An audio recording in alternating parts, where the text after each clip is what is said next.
L-għada li l-Viċi Kap Nazzjonalista Beppe Fenekadami ħarab milli wieġeb dwar meta se joqgħod għal tax audit fid-dawl investigazzjoni dwar ħasil ta' flus li twaqfet ħesrem meta tfaċċa ismu, il-Partit Laburista nfassidda l-punt tiegħu li Simon Busuttil qed jinħeba wara skandlu biex ma jħux azzjoni fil-konfront tal-istess Beppe Fenekadami.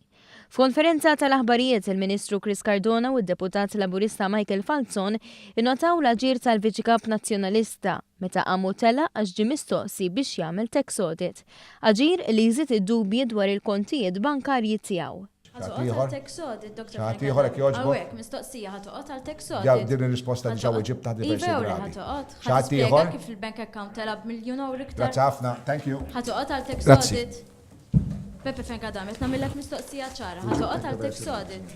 Il-Ministru Chris Cardona fakkar li biex jiddevja l-attenzjoni minn fuq Beppe Fenekadami, il-kap tal-Oppożizzjoni ħareġ jattakka lil viċi kap liħor tiegħu Mario De Marco. Il-Partit Nazzjonalista jew aħjar il-klikka estrema li ħatfet il-Partit Nazzjonalista illum qiegħda tattakka l-Mario De Marco biex tipprova tagħti din l-istorja u jew nkella biex tiddevja l-attenzjoni ta' din l-istorja fuq stejjer oħrajn.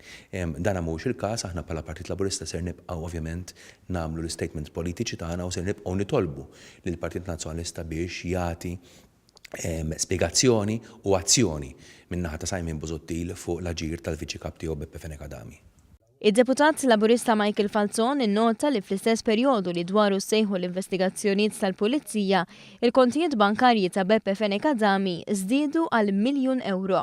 Xi ħaġa li tqajjem dubji kbar u li allura jistħoq ilha spjegazzjoni anki mingħand il-kap tal-Oppożizzjoni li bl-attitudni tiegħu qed juri li l-falsità tiegħu m'għandix qiegħ.